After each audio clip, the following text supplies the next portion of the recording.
কোরআন কোরআন কেউ মুছতে পারবে না, পৃথিবীকে কোরআন কোনোদিন কেউ হারিয়ে দিতে পারবে না। এটা এমন একটা কোরআন যে কোরআনটা ছুঁইলে স্বভাব পাওয়া যায়, যে কোরআনটা বুকে নিলে স্বভাব পাওয়া যায়, চুমা দিলে স্বভাব পাওয়া যায়, যে কোরআন দেখলে স্বভাব পাওয়া যায়, কোরআন শুনলে স্বভাব পাওয়া যায়, কোরআন পড়লে তেমন স্বভাব পাওয়া যায়। ভাইরাই আমার, এটা হলো রমজান মাস, যে মাসে আল্লাহ কোরআন নাজিল করলেন। আমার আগের বক্তা আলোচনা করে গেছেন, ওই দিকে যাব না। এটা রমজান মাস, অন্য মাসে কোরআন পড়েছ, একটা হরফ পড়েছ, 10টা নেকি দেবে। এই মাসে কোরআন শেখো, এই মাসে কোরআন পড়ে নাও, এই মাসে কোরআনটা বুঝে নাও। ছোট হও কিংবা বড়, কালো হও কিংবা ফর্সা, সব দলমতের মানুষের জন্য নবী আমার জানিয়ে দেন, তলাবুল ইলমি ফারিদাতান আলা কুল্লি মুসলিমিন ওয়াল মুসলিমা। প্রতিটা মুসলমান নর ও নারীর জন্য নামাজটা আগে ফরজ নয়, কালেমাটা আগে ফরজ নয়, হ্যাঁ নামাজটা আগে ফরজ নয়, যাকাতটা আগে ফরজ নয়, হজ আগে ফরজ নয়, আগে হলো কোরআনের জ্ঞান অর্জন করা। আরবিতে কোরআন পড়তে পারো না, একটু বাংলাতে কোরআনটা পড়ো, কোরআনটা দেখো। না না, ও দাদি মূল্যে 4 খতম দেবে, নানা মূল্যে 6 খতম দেবে, হুজুরকে দিয়ে বক্সে দেবে। কোরআনটা বক্সানোর জন্য আল্লাহ পাঠাই নাই, খতম শোনার জন্য আল্লাহ পাঠাই নাই। কোরআন পাঠিয়েছে বান্দা সকল সমস্যার সমাধান। কোরআন পড়ো, জীবনকে সুন্দর বানাও। কোরআন পড়ো, ইহকালে নাজাত পাবে। আর কোরআন পড়ে পরকালে জান্নাতের রাস্তা পাবে। এ বাণী সকলের নয় শুধু মুমিনের, যারাই চলবে মেনে ফল পাবে কোরআনের। এ বাণী সকলের নয় শুধু মুমিনের, যারাই চলবে মেনে ফল পাবে কোরআনের। ঘরে বলো কিবা রাষ্ট্রে বলো, অশান্তি দূর করে শান্তি আনে। সমাধান সমাধান চাও যদি জীবনে মরণে, ফিরে যাও খুঁজে নাও, চোখ রাখো কোরআনে। কোরআন সকল সমস্যার সমাধান আনবে। কোরআন শেখাও। না না, কোরআন কি করে শেখাবো? ছেলে মেয়ের হাতে তো মোবাইল ধরিয়ে দিয়েছে। সবার আগে ঘুম ভাঙে তোমার মাসুম বাচ্চা ছেলেটার, মেয়েটার। তো মা বলছে ডিস্টার্ব করিস না, লে মোবাইলে কার্টুন দেখ। দেখ দেখ, ছেলে আমার খেতে যাই তো মোবাইল চাই, ছেলে আমার শুতে চাই তো মোবাইল চাই। মা বলছে ছেলে আমার মানুষ হচ্ছে। না না, ছেলে তোমার এঁড়ে গরু তৈরি হচ্ছে, মানুষ হচ্ছে তোমার ছেলে। ওই ছেলেটা বড় হয়ে বাপ মা খেতে পাবে, ছেলের কাছে আশা করে বসে থাকো। কিছু কিছু লোক বলে হুজুর এমন বায়ান করবেন যেন ছেলেরা বাপ মাকে দেখে। কচু দেখবে বাপ মাকে? ছেলে মানুষ করেছো বাপ, ছেলে মানুষ করেছো? আচ্ছা বলেন তো বাবা, বাবা খাজা মঈনুদ্দিনের প্রধান খলিফার নাম কি? কে বলতে পারবেন? খাজা গরিবে নওয়াজের প্রধান খলিফা, প্রধান শিষ্যর নাম কারো জানা আছে? বলো বলো। হযরতে বাবা কুতুবউদ্দিন বখতিয়ার কাকি রহমতুল্লাহ আলাই। কি নাম বললাম? হযরতে বাবা কুতুবউদ্দিন বখতিয়ার কাকি রহমতুল্লাহ আলাই। যখন তিনার বয়স 4 বছর ছিল, দেখো মা, মা কাকে বলে? মা আমার বাচ্চাকে নিয়েছেন দিয়ে আল্লাহর ওলি ছিলেন পাশের গ্রামে একজন বুজুর্গ বান্দা হামিদউদ্দিন নগরীর দরবারে নিয়ে গেছেন। পর্দার আড়াল থেকে মা বলছেন, হুজুর আমার ছেলেকে আপনার কাছে পাঠালাম, মাথায় হাত বুলিয়ে একটু ফুঁক দিয়ে দেবেন, বিসমিল্লাহটা পড়িয়ে দেবেন। আপনার সাথে সাথে ছেলেটা যদি পড়ে আমি মা খুশনসিব ওয়ালি হয়ে যাব। তা আল্লাহর ওলি দাঁড়িয়ে আছেন, তো জিজ্ঞাসা করছে বেটা বয়স কত? তো মা পর্দার আড়াল থেকে বলছে, হুজুর আমার ছেলের বয়স এখন 4 বছর। আল্লাহর ওলি বলছেন 4 সাল কা বাচ্চে কো মে বিসমিল্লাহ খানি नहीं करता, মানে 4 বছরের ছেলেকে বিসমিল্লাহ খানি করাবো না, আর একটু বড় হোক তারপরে আসবে। জি না হুজুর, অনেকটা রাস্তা হেঁটে হেঁটে এসেছে, একটু করিয়ে দেন। দেখেন দেখেন মা বাপ কাকে বলে। তো আল্লাহর ওলি বলছেন ঠিক আছে এসো সামনে এসো। কি নাম কি? বলে আমার নাম কুতুবউদ্দিন। বাবা পড়ো, আমার সাথে সাথে পড়ো। আল্লাহর ওলি হামিদউদ্দিন নগরী পড়াচ্ছেন বিসমিল্লাহির রহমানির রহিম। সঙ্গে সঙ্গে আল্লাহর ওলি কুতুবউদ্দিন মায়ের সামনে হাজির হয়ে বলছেন, মা পড়বো মা? বলে খোকা পড় বাবা। সঙ্গে সঙ্গে জনম দুঃখিনী মা যেমন বলে দিয়েছেন, ওই নওজো বাচ্চা ছেলে 4 বছরের মাসুম বাচ্চা কুতুবউদ্দিন দাঁড়িয়ে পড়তে শুরু করেছেন, আউযু বিল্লাহি মিনাশ শাইতানির রাজিম, বিসমিল্লাহির রহমানির রহিম, আলহামদুলিল্লাহি রাব্বিল আলামিন, আর রহমানির রহিম, মালিকি ইয়াউমিদ্দিন। পড়তে পড়তে সূরা ফাতিহা শেষ করে দিলেন, আবার পড়তে লাগলেন আলিফ লাম মিম যালিকাল কিতাবু লা রাইবা ফি। পড়তে পড়তে সূরা বাকারা শেষ করে দিলেন, আবার পড়তে লাগলেন সূরা আল ইমরান শেষ করে দিলেন। এমন করে 1 পারা নয়, 2 পারা নয়, 4 পারা নয়, 6 পারা নয়, 8 পারা নয়, 10 পারা নয়, 12 পারা নয়, পড়তে পড়তে পড়তে পড়তে 15 পারা পর্যন্ত কোরআন শরীফ দাঁড়িয়ে দাঁড়িয়ে শুনিয়ে দিল। बोले माँ तू तो अभी कहा मेरे बच्चे 4 साल का है? बोले हाँ हुजूर। बोले नहीं ये बच्चा 4 साल का नहीं है, ये 40 साल का बूढ़ा है। अरे 40 বছরে বুড়ো যা পারে না, 4 বছরের ছেলে করে কি করে? বলে হুজুর আমার ছেলে জানে। কি করে শিখলি বাবা? সঙ্গে সঙ্গে 4 বছরের ছেলে হযরতে বাবা কুতুবউদ্দিন বলেন, আমি আমার জনম দুঃখিনী মা, আমার মমতাময়ী মা, আমার মায়ের স্তনে মুখ লাগিয়ে দুধ পান করেছি। আমার মা আমাকে 2 বছর দুধ পান করিয়েছেন। এ মা 2.5 বছর নয়, 3 বছর নয়, না না 2 বছর দুধ পান করানো লাগবে। আল্লাহর ওলি বলেন, আমার মা আমাকে 2 বছর দুধ পান করিয়েছেন, তবে কোনোদিন বিনা ওযুতে দুধ পান করান নাই। কোন সময় যদি মা অপবিত্র রয়ে যেতেন, আগে গোসলটা করে নিতেন, পাক পবিত্র হয়ে যেতেন, পাক পবিত্র হয়ে যাবার পর আমাকে বুকে তুলে নিতেন, আমার কানটা মুখের কাছে লাগিয়ে রাখতাম। আমার মা গুনগুন করে গান শোনাতেন না, দুনিয়ার কোনো কবিতা শোনাতেন না। আমার মা কানের কাছে 1 থেকে কোরআন শরীফ পড়াইতেন, কখনো 1 পড়া শোনাইতেন, কখনো 1টা সূরা শোনাইতেন, কখনো 1 রুকু শোনাইতেন, কখনো 1 পৃষ্ঠা 5 পৃষ্ঠা শোনাইতেন। আর এমন করে 2 বছর দুধ পান করেছি। 2 বছরে মায়ের কোলে শুয়ে শুয়ে অর্ধেকটা কোরআন আমি মুখস্থ করে নিয়েছি। হ্যাঁ, মা ছেলের বুকে কোরআন দিয়েছিল, আর আমি তোমার ছেলের বুকে তুমি মোবাইল ধরিয়েছো। এবার তুমি ভেবে দেখো তোমার ছেলে কি হবে। হ্যাঁ, ইংল্যান্ডের একটা স্কুলে খ্রিস্টান মিশনারিতে মাস্টার ছেলেগুলোকে জিজ্ঞাসা করছে, বাবা তুমি কি হবে? তো বাচ্চা ছেলে বলছে, আমি ডাক্তার হব। তুমি কি হবে? বলে আমি বড় হয়ে মাস্টার হব। তুমি বড় হয়ে কি হবে? বলে আমি পুলিশ হব, আর্মি হব, এসডিও হব, বিডিও হব। বাচ্চা ছেলেরা বলে কি বলে না? কিন্তু একটা ছোট্ট ছেলে 11 বছর বয়স, মুসলমানের ছেলেটা তখন হাত তুলে বলছে, স্যার আমি বড় হয়ে ডাক্তার হব না, আমি বড় হয়ে মাস্টার হব না, আমি বড় হয়ে সাহাবী হতে চাই। কি হতে চাই বলো? সাহাবী হতে চাই। হায় হায় হায়। তো মাস্টার জিজ্ঞাসা করে, সাহাবী আবার কারা? সাহাবী আবার কোন ডিগ্রি? খ্রিস্টান তো জানে না। বলে আমার আব্বু জানে। বলে কাল সকালে তোমাদের বাড়ি যাব। খ্রিস্টান মাস্টার যখন হাজির হলো, জিজ্ঞাসা করছে সাহাবী কোন ডিগ্রি? বলে কেন? বলে সব ছেলেগুলোকে জিজ্ঞাসা করেছিলাম বড় হয়ে ডাক্তার হবে, মাস্টার হবে, প্রফেসর হবে, কিন্তু আপনার ছেলে 11 বছরের ছেলে বলছে সাহাবী হব। বাপ খুশিতে কাঁদে আর বলে, আমার ছেলে সাহাবী হবে, আমার আর কিছু চাই না। আমার ছেলে মাস্টার হবে না, ডাক্তার হবে না, সাহাবী হবে। আরে সাহাবীদের দরজা তো বন্ধ হয়ে গেছে, সাহাবী কেউ হতে পারবে না। সাহাবী হলো তারা সবচেয়ে বেশি নবীকে মহব্বত করেছিল যারা। সাহাবী হলো তারা জান্নাতে সুসংবাদ পেয়েছে যারা।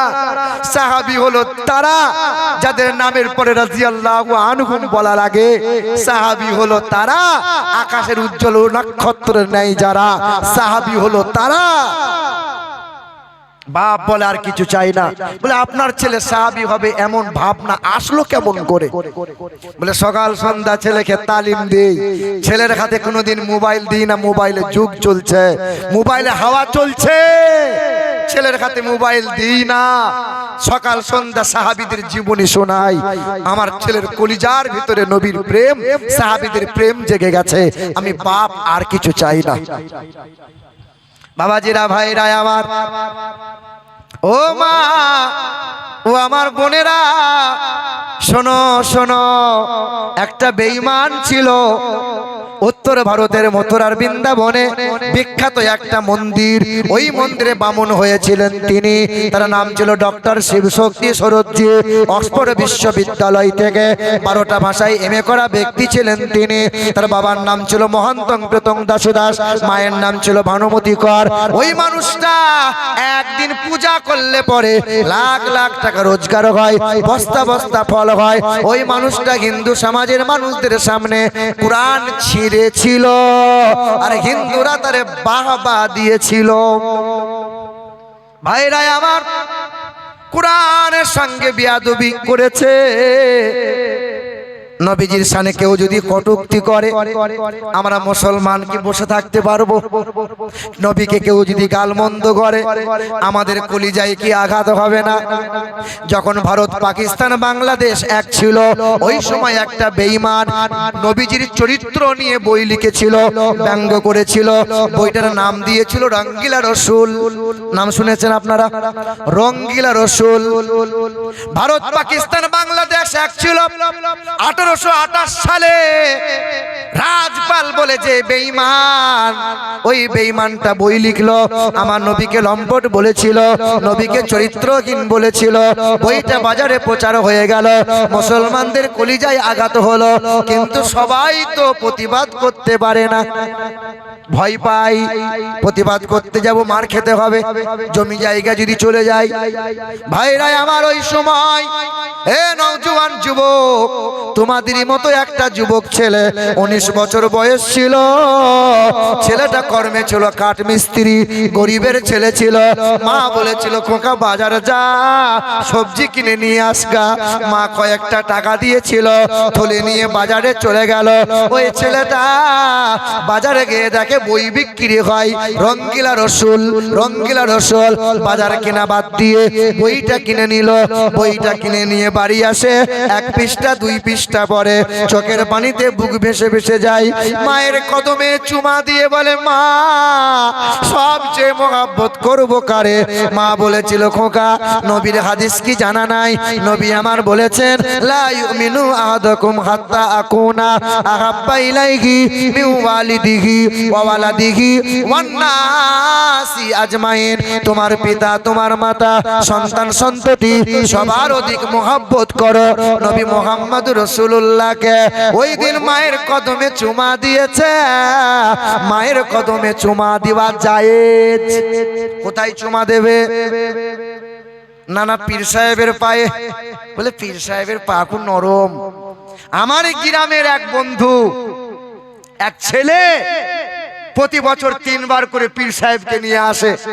শীতের সময় শাল দেয় আর খঞ্চা ভরা খাবার খেতে খেতে দেয়। পীর সাহেব খায় আর নিজের আপন মা এইরকম পুটুলি বগলে করে নিয়ে পরের বাড়ি ভিক করে করে দিন চালায়। জিজ্ঞাসা করলাম, হ্যাঁ রে, মাকে খেতে দিবি না? বলে আমার পীর সাহেব আছে তো মায়ের কি দরকার? আমার কপালে ঝাঁটা পড়ে গেছে, এর কপালে আগুন লেগে গেছে। এই বলে পীর সাহেবের হাতে চুমো, পীর সাহেবের পায়ে চুমো। আর মায়ে বলে মায়ের পা খড়খড়ে, বাপের পা সব চামড়া উঠে গেছে, চুমো। পীর সাহেবের পা কত নরম, তুল তুলে পা। এ বাবাজিরা, ভাইরা আমার, মা বাবার বদদুয়াতে কত পীর সাহেব ধ্বংস হয়ে গেছে জানা নাই? হাদিস শরীফ, বুখারী শরীফের হাদিস। নবী আমার বয়ান শোনাচ্ছিলেন সাহাবাদেরকে। হে আমার সাহাবায়ে কেরামরা, নবী আমার শোনাচ্ছিলেন। নবী আমার টপ টপ করে চোখ দিয়ে পানি গড়িয়ে গড়িয়ে পড়ছিল। নবী বলছিলেন অনেক অতীতকালের ঘটনা। একজন আল্লাহর ওলি ছিল, তার নাম ছিল জুরাইশ। আল্লাহর কাছে যা চাইতো আল্লাহ তারে তাই দিত, এত বড় আল্লাহর ওলি ছিল। ওই জঙ্গলে খানকা ঘরে বসে বসে মুরাকাবা মুশাহাদা করত, আল্লাহ আল্লাহ আল্লাহ আল্লাহ তাসবিহ তাহলিল করে মগ্ন থাকতো। কিন্তু বুড়ি মা গ্রামের বাড়িতে অনেক দিন হয়ে গেছে আপন ছেলে জুরাইশকে দেখতে পাই নাই, জান খারাপ। তাই বুড়ি মা লাঠি নিয়ে সকালবেলায় টুকটুক করে চলে গেল। ওই দরজা খানকার সামনে গিয়ে আওয়াজ দিয়ে বলছে, বাবা জুরাইশ, জুরাইশ। আল্লাহর ওলি জুরাইশ শুনতে পেয়েছিল, আল্লাহর জিকির করেছিল। মা ডাক দিচ্ছে, শুনতে পেয়েছে কিন্তু দরজা খুলে নাই। মা বলেছিল, বাবা জুরাইশ আয় না বাবা, কতদিন তোরে দেখি নাই, তোর চাঁদ মুখখানা একবার দেখবো, আয় না বাবা, তোর কপালে একবার চুমা দেবো, আমাকে একবার তুই মা বলে ডাকবি, আয় না মনা, একবার শোনা আমার আয়। মা 3 বার ডেকেছিল, আল্লাহর ওলি দরজা খুলে ছুটে এসে একবার মা বলে সাড়া দেয় নাই। মায়ের মনটা ছোট হয়ে গেল। মা টুকটুক করে চেহারা ঘুরিয়ে নিয়ে গ্রামের বাড়ি চলে গেল। পরের দিন সকালবেলায়, দ্বিতীয় দিন সকালে মা লাঠি নিয়ে টুকটুক করে আবার গিয়েছে খানকায়, দরজার সামনে আওয়াজ দিয়ে বলেছিল, বাবা জুরাইশ, বাবা আই না বাবা, একবার দরজা খুলে আই না মনা, কতদিন তোরে দেখি নাই, একবার আমি তোরে দেখবো, তোর জন্য জান মন বড় খিদি বিধি করে, একবার তুই আমাকে মা বলে ডাক না শোনা, আই না বাবা। বুড়ি মা ছেলেকে ডাক দিয়েছিল দ্বিতীয় দিন, একবার ডাক দেয়, দ্বিতীয়বার ডাক দেয়, 3 বার ডাক দিয়েছিল। আল্লাহর ওলি জুরাইশ মায়ের ডাকে সাড়া দেয় নাই, দরজাটা খুলে একবার মা বলে নাই। মা মা কানতে কানতে বাড়ি চলে গেল, চোখের পানি ফেলেছিল। তৃতীয় দিন সকালবেলায় মা ভাবছে আর যাবো না, না ছেলে তো না না যাই। তাই তো মা তৃতীয় দিন সকালবেলায় আবার জনম দুঃখিনী মা ছুটে এসে দরজার কাছে আওয়াজ দিয়ে বলেছিল, বাবা জুরাইশ, ও বাবা জুরাইশ, একবার দরজা খোল না বাবা, একবার দরজা খোল না মনা, কতদিন হলো তোরে দেখি নাই, একবার আই না বাবা। সেদিন মা 3 বার ডাক দিয়েছিল। আল্লাহর ওলি 3 দিন ধরে শুনতে পাচ্ছে আমার বুড়ি মা আমাকে ডাক দেয়, আল্লাহর ওলি সাড়া দেয় নাই। কেন? জিকির করছিল, আল্লাহকে ডাকছিল, নফল ইবাদত করছিল। ইবাদত কম হয়ে যাবে, মায়ের সাথে গল্প করা যাবে না, মায়ের সাথে কথা বললে ইবাদত কম হয়ে যাবে। মা তৃতীয় দিন যখন 3 বার ডাক দিয়েছিল, চোখের পানি ফেলে মালিকের দরবারে হাতটা তুলে বলেছিল, মালিক, ও মালিক, আমার ছেলে তোমার ওলি হয়েছে না, আমার ওই ওলির বিরুদ্ধে তোমার কাছে মামলা করে দিলাম, আল্লাহ আমার ছেলে ততদিন পর্যন্ত মৃত্যু দিও না, ব্যভিচারের অপবাদ যতদিন না লাগবে। জবরদস্ত আল্লাহর ওলি নবী বয়ান শোনাচ্ছিলেন, সাহাবায়ে কিরামরা ছলছল নয়নে বয়ান শুনছিলেন, চোখে পানি ছলছল করছিল। নবী আমার বলছিলেন, মা চোখের পানি ফেলে খোদার দরবারে নালিশ করে দিয়েছে, আল্লাহর ওলি যা চাইতো আল্লাহ তারে তাই দিত, কিন্তু আল্লাহ পাক মায়ের বদদুয়া কবুল করে নিয়েছে। আল্লাহর ওলি জুরাইশ ওই মায়ের বদদুয়া থেকে বাঁচতে পারে নাই। তুমি আমি তো চুনুপুটি, ডাক্তার হয়েছো, মাস্টার হয়েছো, মায়ের দুয়াতে হয়েছ, হক্কানি হাফেজ হয়তো মায়ের দুয়াতে হয়, আল্লাহর ওলি হয়তো মায়ের দুয়াতেই হয়। হ্যাঁ, মা বাপকে কষ্ট দিয়ে পৃথিবীর কোনো বন্ধু পার পেতে পারে না, আখিরাতে তো পার পাবি না। বন্ধুরা আমার, সোনার টুকরো ভাইরা, মায়ের পায়ে চুমা দাও, মায়ের পায়ে চুমা দাও, মায়া বাবার পায়ে একটু তেল মালিশ করে দাও। সোনার টুকরো বন্ধুরা আমার, এ ভাইরা, ওই দেখে বলছিলাম রাজপাল বলে যে বেঈমান বই লিখেছিল, সঙ্গে সঙ্গে মায়ের পায়ে চুমা দিয়ে বলেছিল, মা সবচেয়ে মোহাব্বত করবো কারে? মা বলেছিল, তোর নবীকে বড় মোহাব্বত করে নে, নবী তোর ইমান, নবী তোর প্রাণ। সেই দিন ইলমুদ্দিন নামক 19 বছরের মুসলমান নওজোয়ান আল্লাহর ওলি বান্দা ছিল, কখনো তোমাদের মতো গান বাজনায় মগ্ন থাকতো না, সকাল সন্ধ্যা কোরআন পড়ে, হাফেজে কোরআন ছিল, বুকে কোরআন ছিল। ওই নওজোয়ান যুবক তাহাজ্জুদের নামাজ পড়েছিল। নওজোয়ান যুবক ইলমুদ্দিন বড় একটা ভুজালি নিয়ে দৌড়ে চলে গেল, রাজপালের দরজার সামনে হাজির হয়ে গেল। রাজপাল যেমন ডাক দিয়েছিল, দরজা খুলে রাজপাল সামনে হাজির হলো। ইলমুদ্দিন শত মানুষের সামনে রাজপালকে হত্যা করে দিল। যেমন হত্যা হয়ে গেল, ইলমুদ্দিন দাঁড়িয়ে গেল, ইলমুদ্দিন পালায় না, ইলমুদ্দিন নড়ে যায় না। পুলিশ প্রশাসন হাজির হয়ে গেল, ইলমুদ্দিনকে গ্রেফতার করে নিল। আল্লাহর বান্দা ইলমুদ্দিনকে জেলে বন্দি করে গেল। কয়েকদিন কেটে গেল, ইলমুদ্দিনকে আদালতে উঠানো হলো। জজ প্রশ্ন করেছিল, হে ইলমুদ্দিন কেন হত্যা করলে বলো, কি কারণে হত্যা করলে বলো। ইলমুদ্দিন বলেছিল যে আমার নবীর শানে কটূক্তি করে, নবীর চরিত্র নিয়ে কলম চালায়, পৃথিবীর জমিনে বেঁচে থাকার তার কোনো অধিকার নাই, স্বেচ্ছায় সজ্ঞানে রাজপালকে হত্যা করেছে। জজ বিরুদ্ধে কলম চালিয়ে দিল, মানে ফাঁসির অর্ডার দিয়ে দিল। ইলমুদ্দিন তোমার ফাঁসি হয়ে যাবে। লাখ লাখ মুসলমানদের কলিজায় আগুন লেগে গেল, হায় নওজোয়ান যুবকটার ফাঁসি হয়ে যাবে। ইলমুদ্দিন তোমার শেষ তামান্না কি বলো। ইলমুদ্দিন বলেছিল শেষ তামান্না একবার কোরআনটা নিয়ে আসো, যে কোরআনে 30টা পারা আছে, 540টা রুকু আছে, যে কোরআনে 114টা সূরা আছে, যে কোরআনে 86,430টা বাক্য আছে, ওই কোরআনে 3,23,671টা অক্ষর আছে।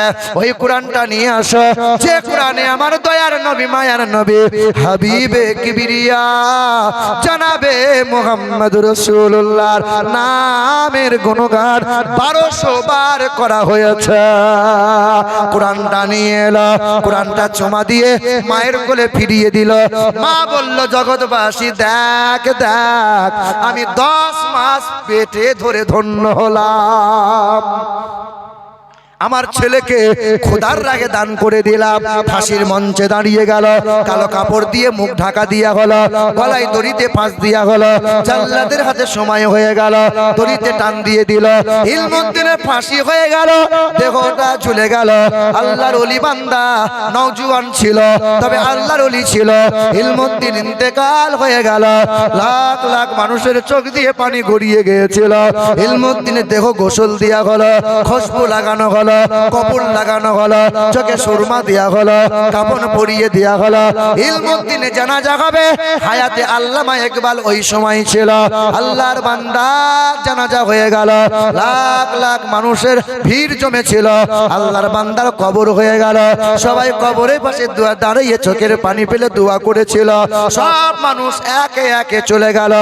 একদিন পার হয়ে গেল, একটা মাস পার হয়ে গেল, 2টা মাস পার হয়ে গেল, 3টা মাস পার হয়ে গেল। সরকার অনুমোদন দিয়েছিল, ইতিহাস সাক্ষ্য দেয়, পুলিশ প্রশাসন দাঁড়িয়েছিল, কবরটা খনন করা হবে, লাশটা পোস্টমর্টম করা হবে। কবরটা খনন করা হয়েছিল। যে শয়তানটা বলে আল্লাহর ওলিরা মরে গেছে, নবীরা মরে গেছে, ইতিহাস সাক্ষ্য দেয়। দেখো দেখো, এখনো গুগলে সার্চ করলে পাবে। হ্যাঁ হে বন্ধুরা, 3 মাস পরে আল্লাহর বান্দাটার কবর খনন করা হলো, লাশটা কবর থেকে উঠানো হয়। লাখ লাখ মানুষেরা দেখেছিল 3 মাস আগে যেমন তার চেহারা ছিল, আজও চেহারা তেমন নয়। যেমন তার কাপনে কাপড় ছিল, আজও কাপনে কাপড়টা তেমন নয়। কাপনে ময়লা হয় নাই, তার চেহারা লোমগুলো খসে যায় নাই, চামড়াগুলো ফেটে যায় নাই, দেহটা ফুলে যায় নাই। এক কথায় আল্লাহর যারা ওলি হয় তাদের পোকা মাকড় কেন মাটি তাদের দেহ ছুঁইবে না। তুমি আমি মারা যাব, মরে যাব, পচে যাব।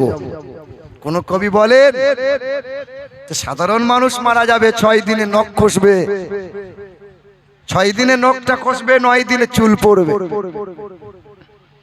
6 দিন পরে নখ খসে যাবে, 9 দিন পরে চুল।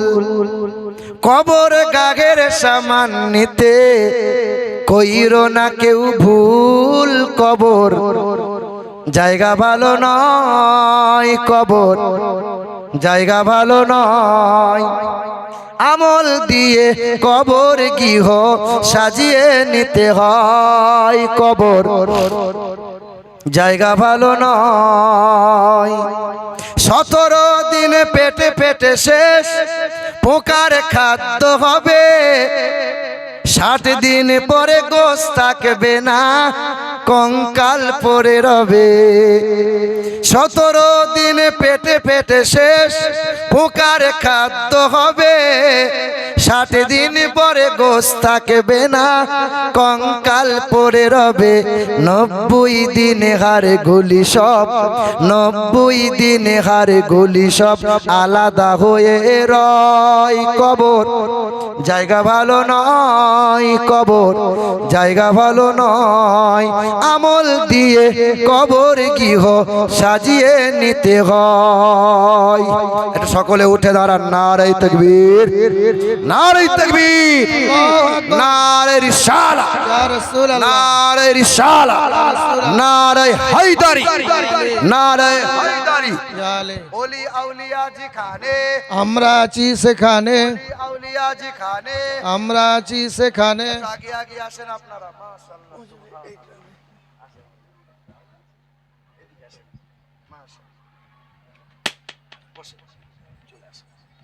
সকলেই আগে আগে চলে আসুন। হুজুর এসে গেছেন,